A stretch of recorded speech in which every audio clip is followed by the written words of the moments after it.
bringing to you the most relevant content across all platforms.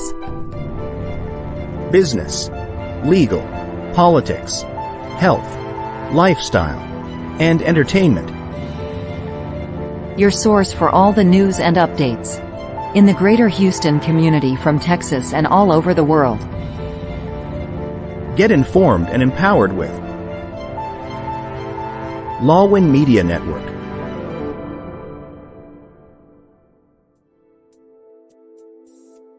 The following program is produced by Lawin Media Network. The views and opinions expressed in this program are solely those of the individuals appearing on the show and do not necessarily reflect the views and opinions of Lawin Media Network, its affiliates, sponsors, or partners. The content provided in this program is intended for informational and entertainment purposes only.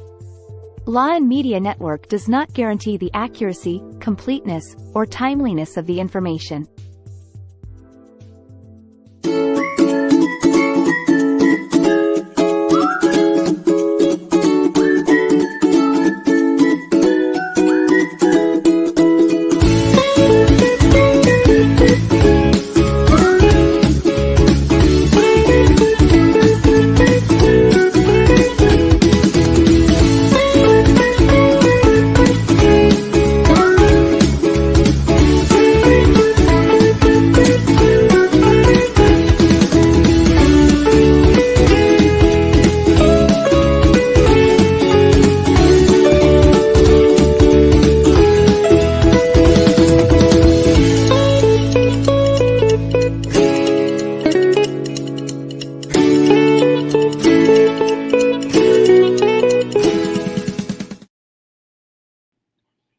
Hello there, foodies and food cooks, home cooks. Welcome to another episode of the Commissary Kitchen at your service. I'm Nancy Reyes Lumen, and we are again going to go through some experiment or testing dishes that usually you will see it on recipe books or in YouTube, but we put a little twist to things.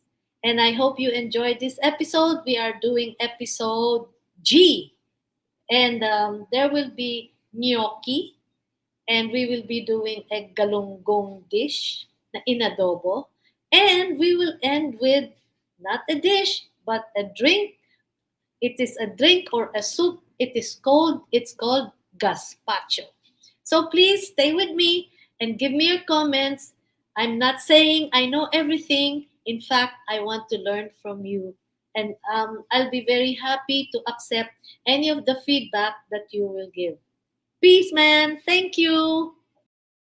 Episode G, here at the Commissary Kitchen. This is Nancy Reyes Lumen at your service. And for episode G, we're going to do a GG adobo as learned from Aling Rosa of Los Baños. Parang niluto niya ala banana cube yung kanyang galunggong, kaya okay na okay. Tapos we will also be making gnocchi, which is a pasta with potatoes. It's so easy. And then to end, we will have a healthy veggie smoothie or a gazpacho, which is a cold soup that you can drink like a smoothie. Right? So let's start with our gnocchi. Ang gnocchi, importante is that you have potatoes. We just got done cooking our potatoes. Sabi nila, it's easier to mash it. I have a masher. This was a good investment for me. Okay. If not, you can just use your fork. But let's see. Kailangan soft enough. And mash it. I guess you can mash it with the... Kasi malakas naman itong masher ko.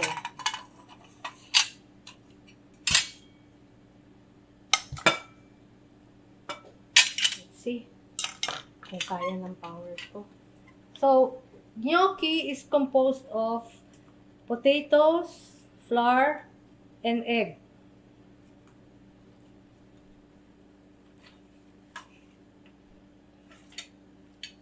I need a man here. Hello. Hi. I'm a little bit of a man. You are a man. I Ayan. try to be. Pakita mo yung pagkaman mo. Sure. Ayan. Eto na. You have to mash Okay. that. Good luck. Whew. So, while he's doing that, this is Christian Toledo, our invisible friend. While he's doing that, he's mashing the potatoes. I am already starting to boil water where we will be cooking the gnocchi. What is gnocchi? Kaya nga GNOCCHI. Gnocchi is a kind of pasta that is very easy. It can be homemade. In fact, it's even better if it's homemade. I'm in the habit always of keeping the skin on, but for this point, sige, gawa na lang tayo ng konti. But that's okay. You can make mash. You will mash your potatoes. Ayan. Is it mashed? Hindi, sumobra na ano lang. Ayan, try mo. Okay. Ayan. Learning, you know, this is part of what Commissary Kitchen is all about. We're learning. There we go.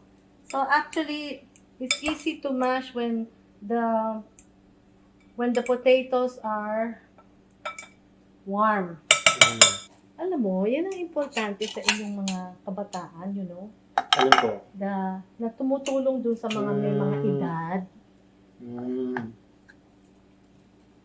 Yeah, it's working if it's just a little bit. Kagaya namon. So what we're doing today is we're going to cook and make gnocchi using the fork to shape it. And then we will use this, the gnocchi pasta for our adobong Gigi. Now, what is that adobong Gigi all about? When we were eating before in Dalampasigan, in Los Baños, we'd go there, pasadya talaga, kakain ng hito o adobong hito. Yun ang ganda-ganda ng kanyang style. So sabi ko, baka pwedeng gamitin to sa galunggong. Diba? Kasi, you know naman, galunggong is our favorite and easy to access na isda. And I learned na what she did is she will well, you will see it later, but I can tell you all about it. It's really a lot of oil, and then she puts in toyo, sugar, vinegar in the oil. Parang nagluluto ka ng banana cube. We will try that now for our galunggong. So now to this mashed potatoes, of course you can use kung ewan ko ba kung I decided to use pa the real potatoes to show you. Maybe now you can switch to mashed potatoes, yung instant, and then add flour.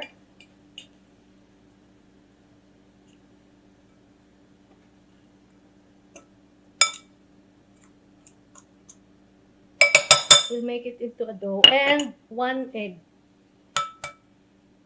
Not 2, just 1 egg. Some people, they think, kulang sa itlog. Hindi.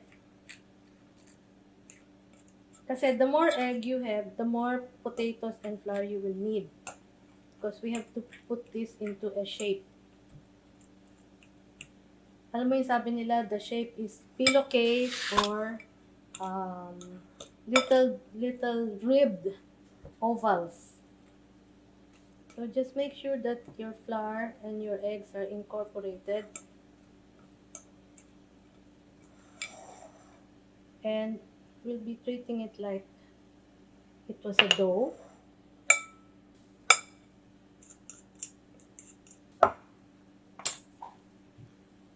Medyo konting warm pa because of the bagong luto si potatoes.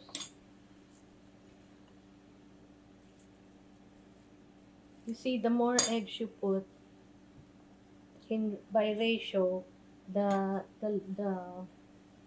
more wet your dough. And we don't want a wet dough. But we also don't want a hard dough kasi alam nyo, potatoes by nature, it has an umami taste. Konti na lang.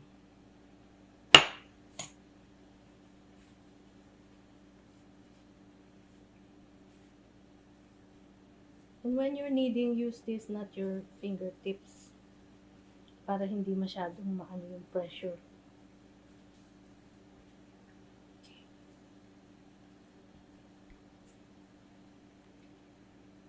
This is good enough. Okay. There's your dough. And let's get half of this. 1/4 pa nga. And form it into a rope. Sabi nila rope.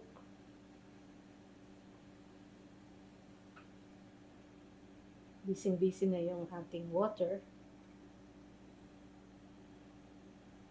So we're actually making a potato-based pasta. Right? Okay, cut this into mga ganyang pieces.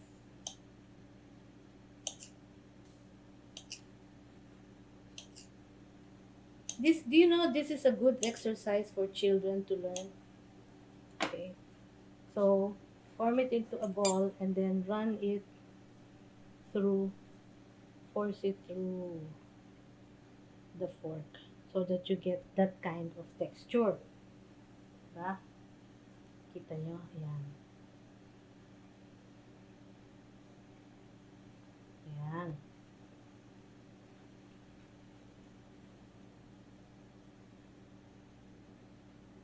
Ayan. Pasaway yan.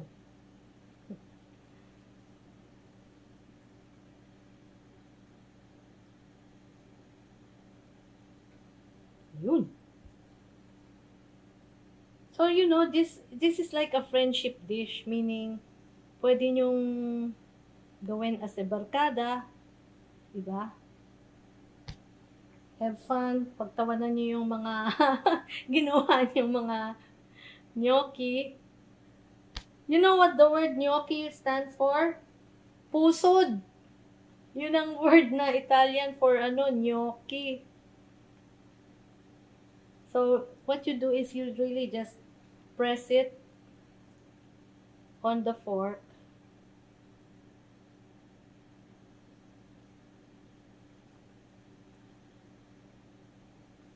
Yun.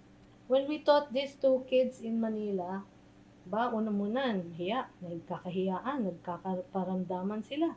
After that, nung marunong na sila mag-gnocchi, mayabang na, may confidence na, which is good, you know. Let's cook this first. So all you do is you just drop them in boiling water.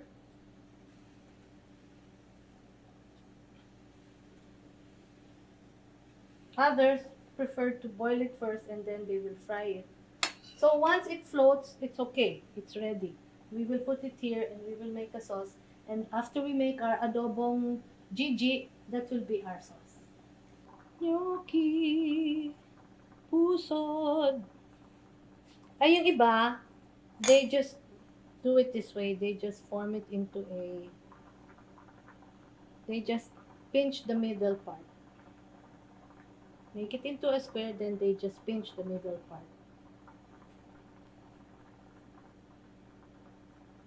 Ay, ito may buong pa. Pillowcase ang tawag nila.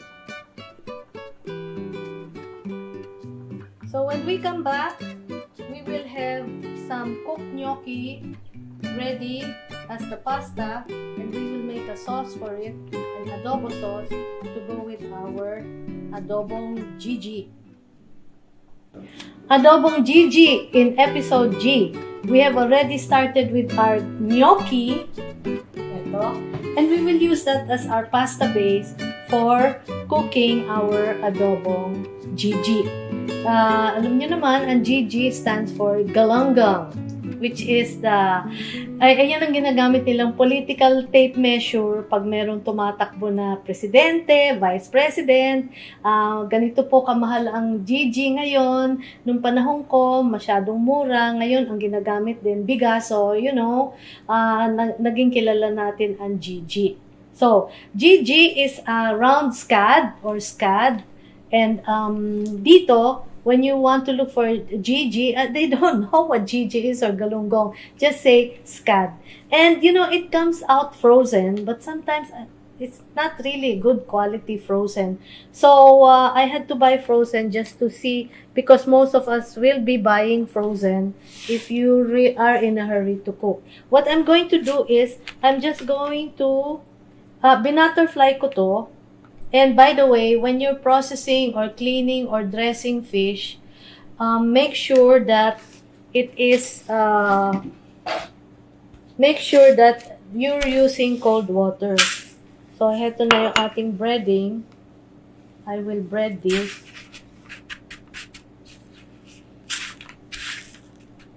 Ganyan lang. No need for egg white or anything. Kasi this is just going to be part one of making our GG. I'm just frying this. I'm frying this to take out some of the fishy smell. Okay? And without having to add calamansi or anything, just that. This is, choose your favorite pangko and then fry it. Don't use medium lang, wag yung right away na. And then, okay, be sure to wipe it dry.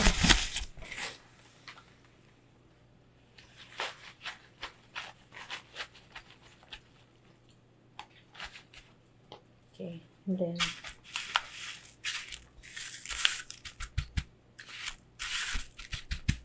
I took out the head. And you can keep the head for your orchids or your plants when you are if you're a plantita. Okay.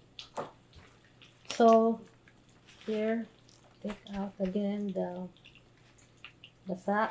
And as I said, use cold water whenever you're processing fish. You can see I have the tinik there. Wala, that's just my extra pagimik, because you know that is the Japanese, they don't like wasting anything. So it's just thinking, what if, you know, it's possible to eat galunggong bones.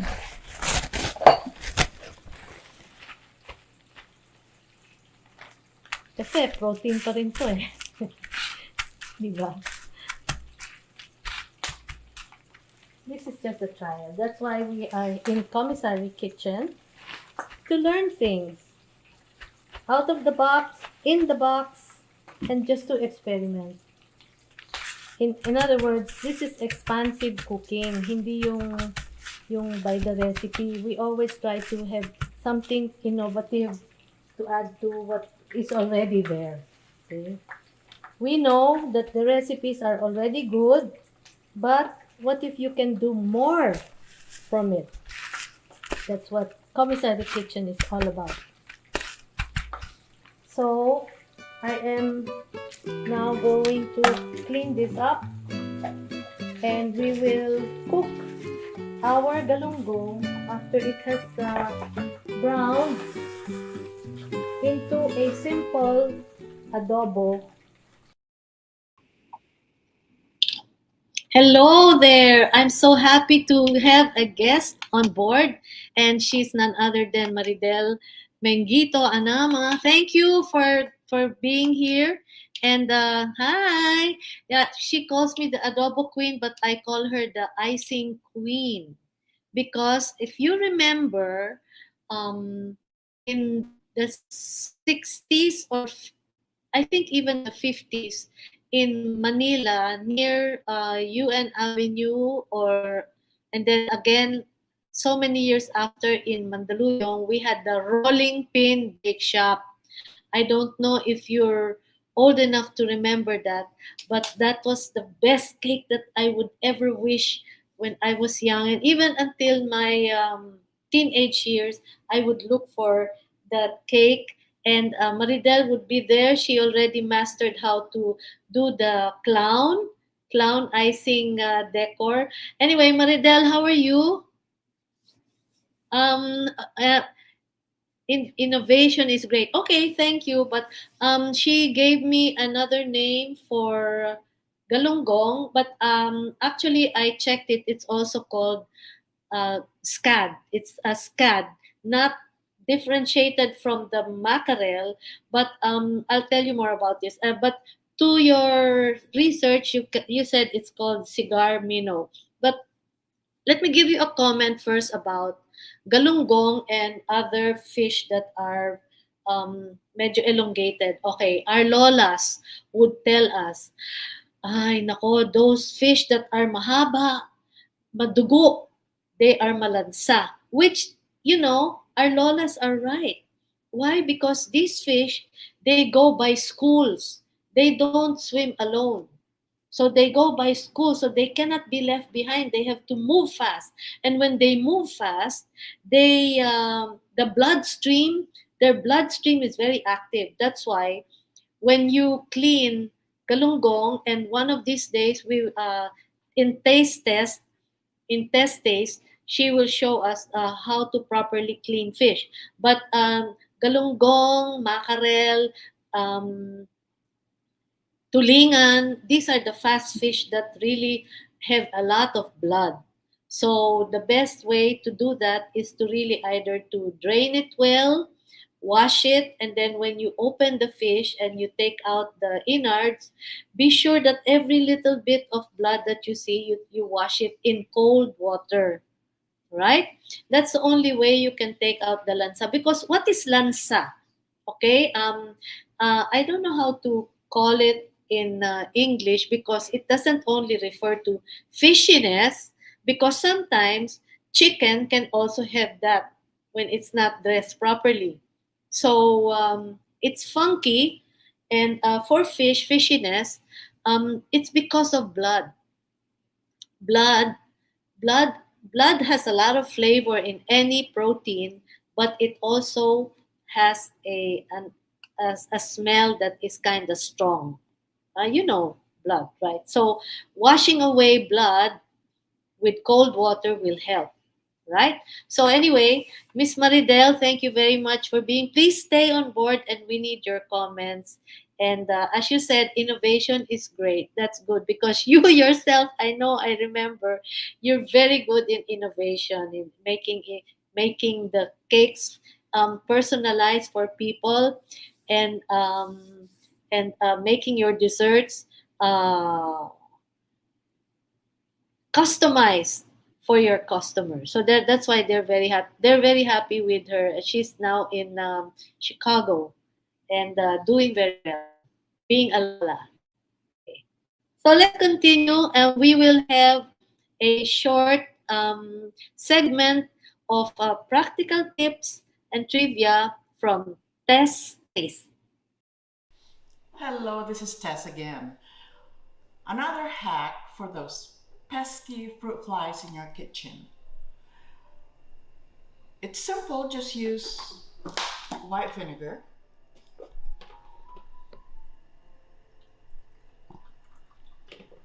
and a few drops of dish soap,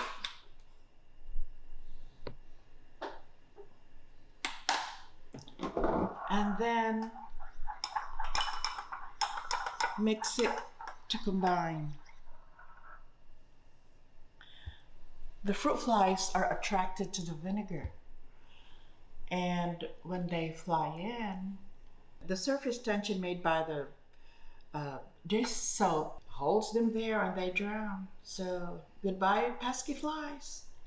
I saw some earlier. Come on.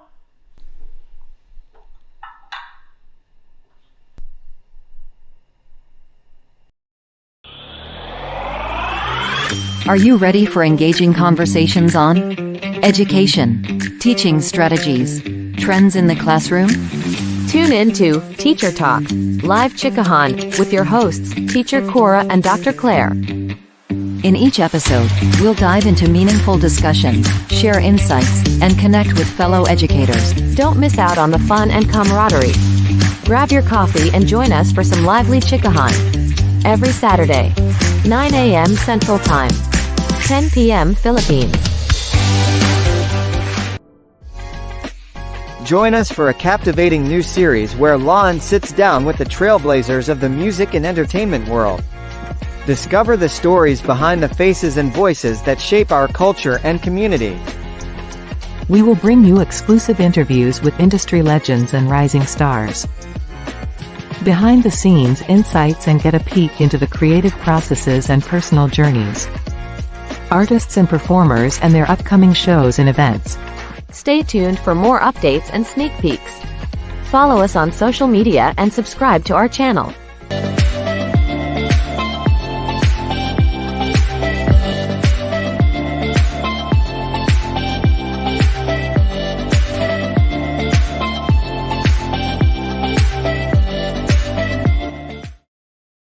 Back to our galunggong fried. We just added breadcrumbs to it and fried it gently. And I had to mash some too, so para ma-incorporate ng maganda dun sa pasta. We have some of the pieces and also the bones. Now, it's important we have to take out the oil. We don't need the oil for this. We need another kind of oil. Olive oil this time.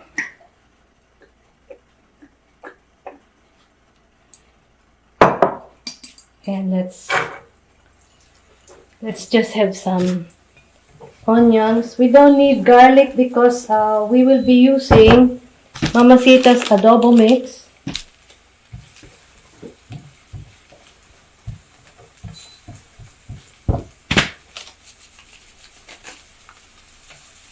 Generous. There, you can already smell right away the adobo in it.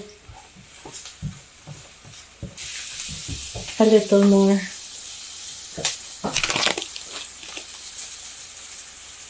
You know that I tasted the powder, you know, sometimes you have to taste the powder.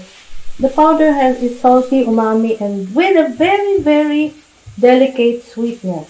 With the sweetness also added by the onions. It's nice, oh. Okay, what we will be doing is we're going to incorporate now our gnocchi. Oops. Yung bundok. You can see that we also fried the tail. You can actually use butter for this. Look at the nice color.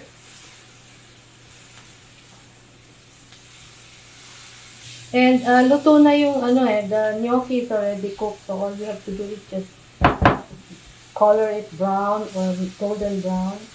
Let me take a taste of the onions.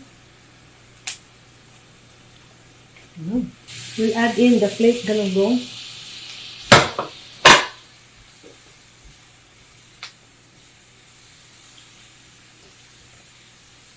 Tama lang yung saltiness niya because your gnocchi has no taste because the potatoes is kind of blanded with just a small hint of umami. I wouldn't worry too much about the tinik of the galunggong. They're very soft. Right? Here. Can I have let's see. Let's put something colorful in there.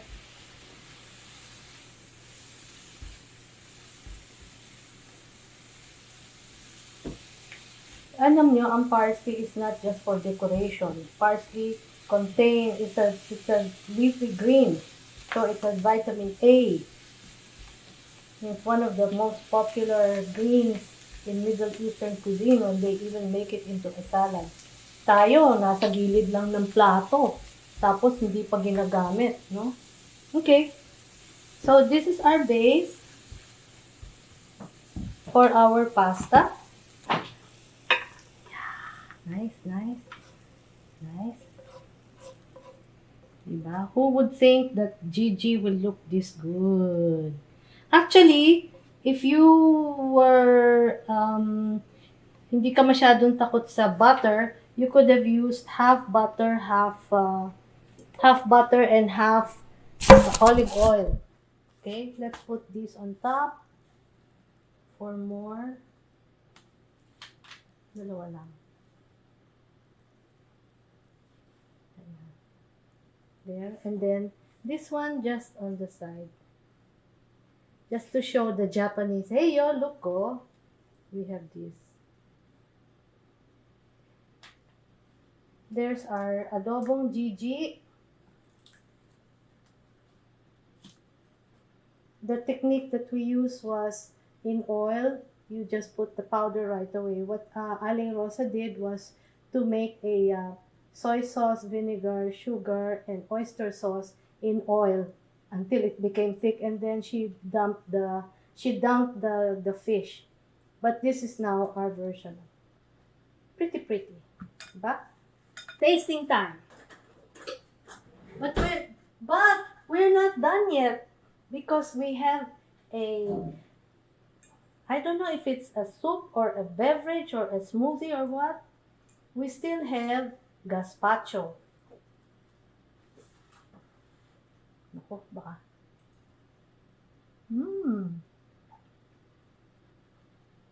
The adobo taste of the powder together with the taste of the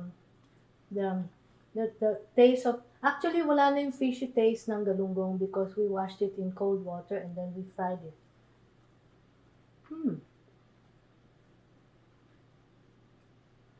It's a good blend and cooked in what? A short time.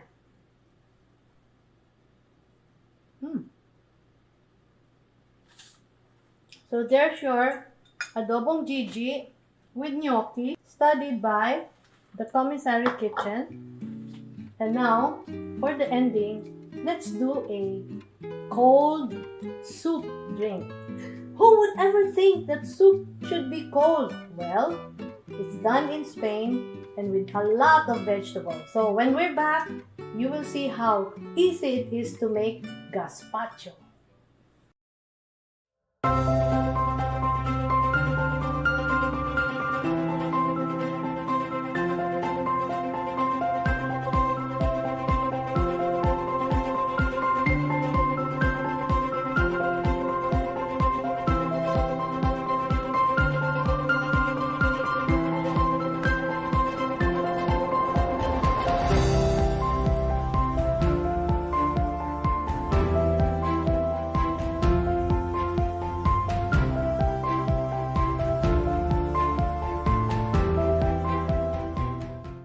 In a world filled with fleeting moments, there's beauty waiting to be captured.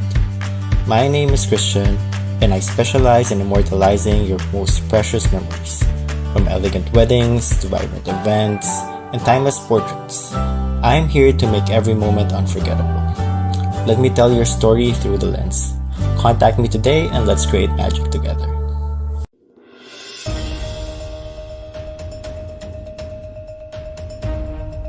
In a world cluttered with information, where truth is power, Lawin Weekly News stands apart. We delve deeper, uncover facts, and bring stories to light. From political showdowns and economic triumphs to the pulse of the street and the heart of the community. We capture the moments that define us, stories that challenge, inspire, and transform. Tune in live Sundays 8 a.m. Central Standard Time and Sundays 6 p.m. Central Standard Time.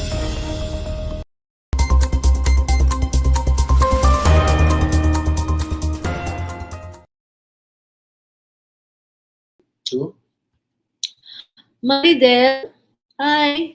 Yeah, you said adobo makes everything taste good. Yes, it does. That's why it's the most popular dish in the Philippines and maybe for all Filipinos in the world.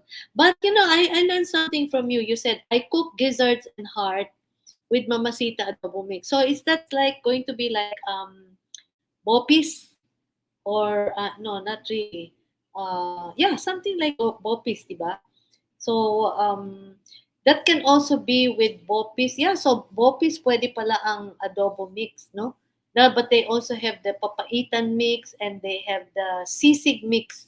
So all these new variations are very exciting. Yeah.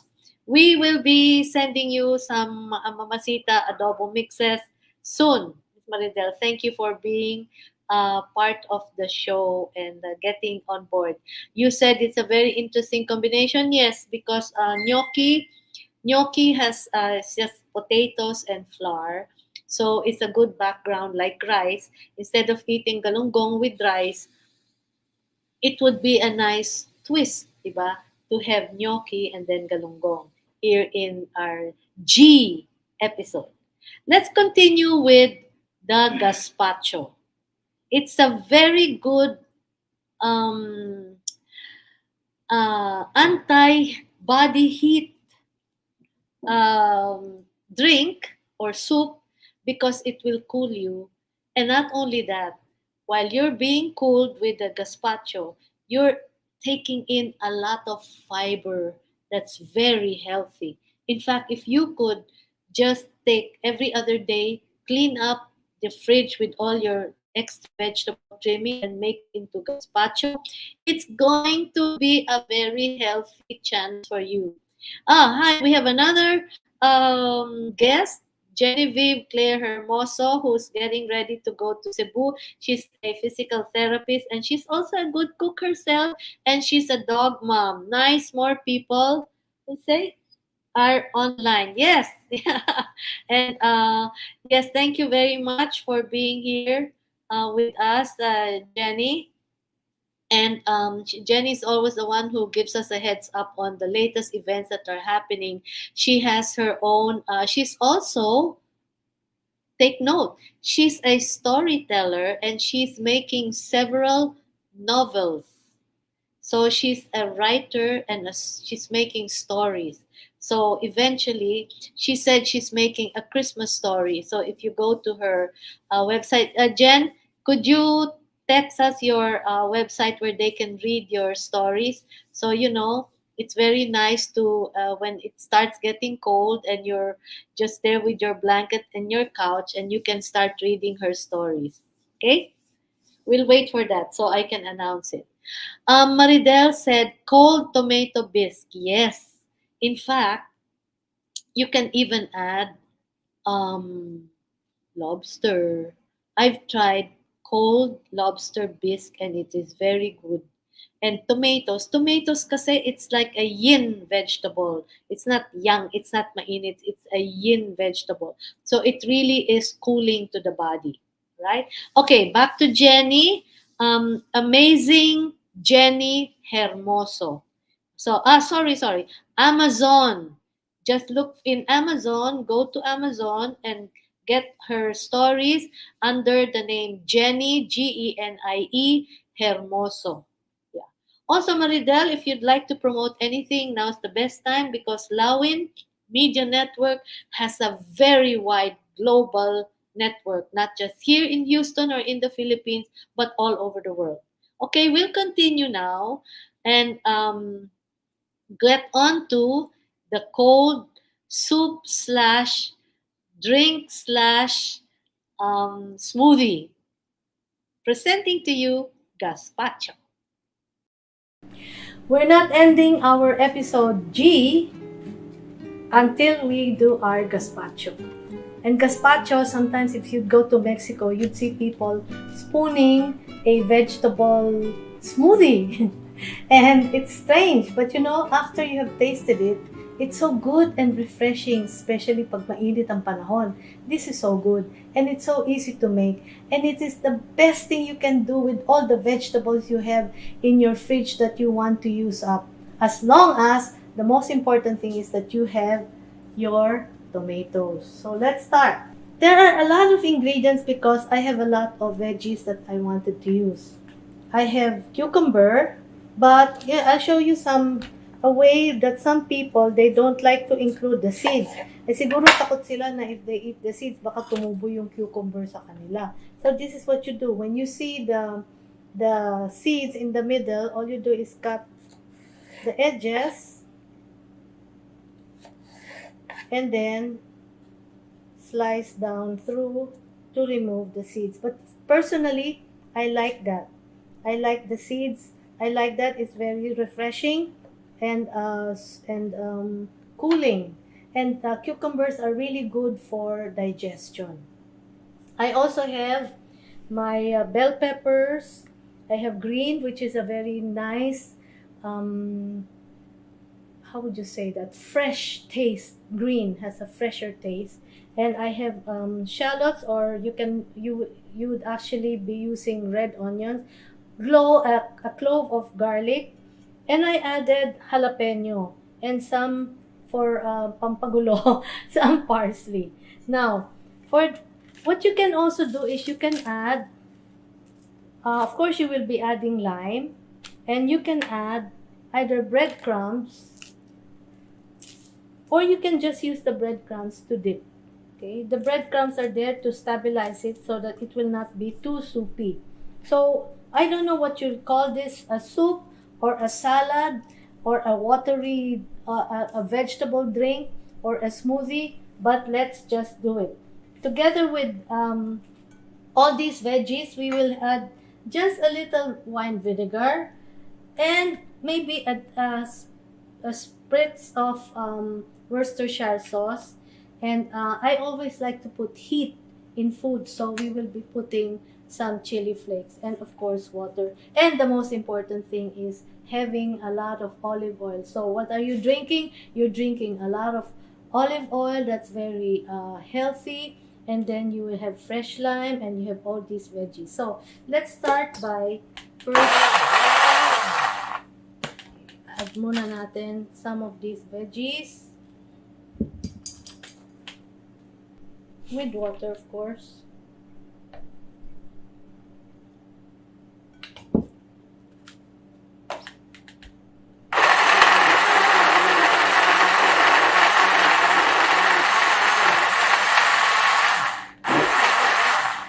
That in itself is already good, okay? But pampagana, let's add a little salt. Some pepper, you don't like naman pepper like that. Did I put in the garlic? Yes, the garlic is there. Let's put in a little of the vinegar. This is wine vinegar. Some Worcestershire sauce. Some put Maggi, but I find that too strong. Worcestershire sauce, right? And lime.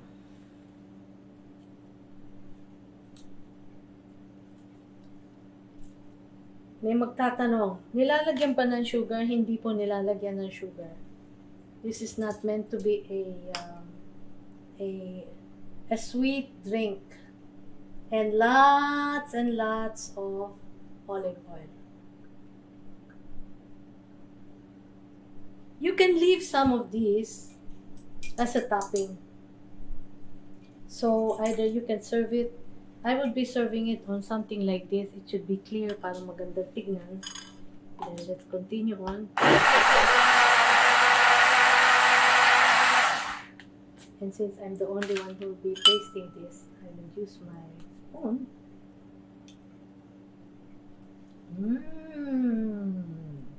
Konting salt. I already like the tartness. It's very tangy. And there you have it. Gazpacho. Nako. Your teenagers, when you say gazpacho, they would be very interested in it because first of all, it's colorful. There, and has, you can put some of the veggies there, and you have your beautiful gazpacho. Please drink with me. Drink with me. Yes, I'm gonna have my own.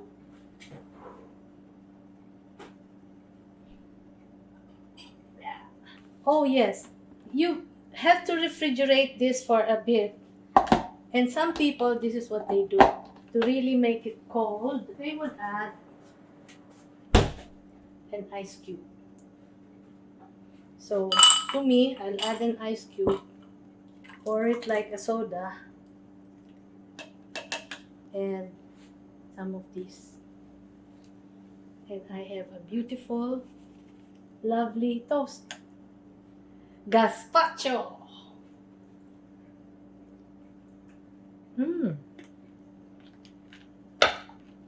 Taste it, invisible friend.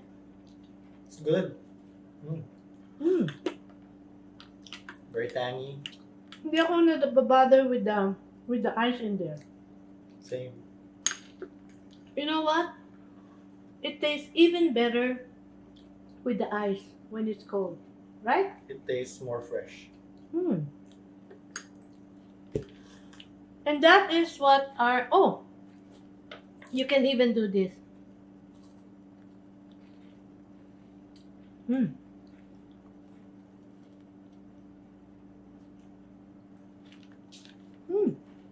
What a healthy and delightful snack here in Gazpacho. This is something that is very, very possible for us in the Philippines to do. Why not try it with ampalaya? Diba? As long as these are vegetables that can be eaten fresh also. Not yung mga talong-talong. You have to cook those. Okay? So, this is our very fun and enjoyable and very educating episode G, where we learned that we have to really cook the potatoes really hard, but we learned how to make our gnocchi. And then we cook and very, very quick breaded galunggong GG with our adobo powder, Mamacita's adobo powder. You see how convenient it is to just do that. We did that in what? Less than 2 minutes? And then with just some decoration, and there you have a sauce. And then, of course, we end with our gazpacho. Of course, in Commissary Kitchen, we don't end unless we have a life value to share. And for this episode in E, where we had the galunggong, let's remember that Jesus Christ gathered fish. Sometimes you see in the cars, there's a fish emblem. That means that he's a Christian, he's a follower of Jesus Christ. He wants to gather as many followers, as many as there are in tilapia, even in the Sea of Galilee, as there are to follow him. And because that is the only secret of having a good life. So with that, Commissary Kitchen at your service. This is Nancy Reyes Lumen, thanking you again. And wait for ABCDEFGH here in Lawin's Media Network Production, Commissary Kitchen. God is good. Okay, before we end, I would like to thank our guests, Maridel Mengito Anama. She said, I thought it would be redder. Well, yeah, in some, because you put a lot of tomatoes. It's like, yeah, it's almost like Bloody Mary soup because of the Worcestershire soup. But I'm sure if I had celery, it would be very, very much like that. But I'm sure they're related. Yeah, truly interesting show. Thank you. Keep up the good work, and thank you for being our guest, because it's always delightful. Because your comments are really helpful, knowing that you're coming from a very deep-seated culinary background. Thanks to you, your mom, and all the things that you have researched on. I'd also like to shout out again to Jenny. Jenny provided us one of the titles of her novels. It's Saying I Do, But I Don't. A laugh out loud, meet cute romantic comedy. That's in her series Saying I Do series in book 1, and you can go to there. You can see the where to reach her. Huh? Amazon. Yeah, in Amazon, https // will that be okay? It's gonna be in the comments. It's going to be in the comments, so just follow that, or just go to Amazon and look up Jenny Hermoso, and then share. Let her share to you what Saying I Do But I Don't. Well, I always do that, Jenny. Yeah, yeah. Okay, so thank you again. Thank you also to Miss Eileen.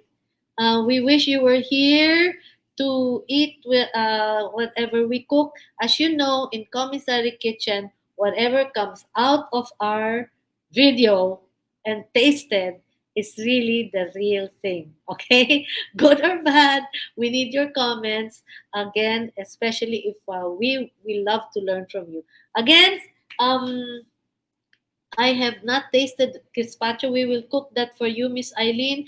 But again, thank you very much. God is good. At your service, Commissary Kitchen, We'll be back next week with episode H. Bye.